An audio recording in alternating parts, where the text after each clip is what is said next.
In today's video, I am going to teach you how to connect Odoo with Shopify.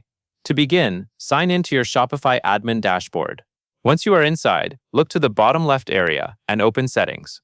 From there, select Apps and Sales Channels. This section is where Shopify lets you manage installed apps and create custom connections for external platforms like Odoo.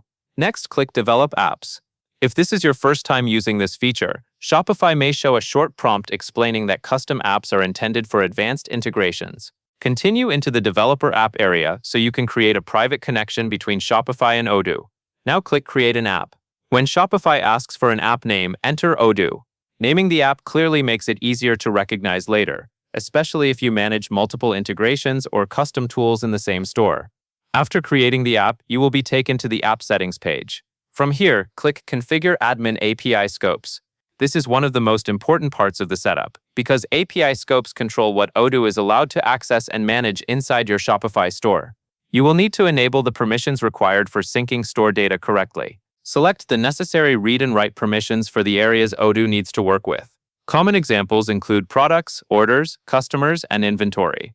Read access allows Odoo to pull information from Shopify, while write access allows it to send updates back. Choosing the correct scopes is essential for accurate synchronization, so take a moment to review them carefully before moving on. After selecting the required permissions, click Save. This stores the access settings for the app and prepares it for installation. Saving before installation is important because the app can only generate working API access after the proper scopes are in place. Once that is done, click Install App. Shopify may ask you to confirm the installation. Approve it to activate the app inside your store. After installation, the admin API credentials will become available. Copy the admin API information you need, because this is what you will use when connecting Shopify to Odoo on the Odoo side of the setup. As a final tip, keep those API details secure and only paste them into the correct integration fields inside Odoo.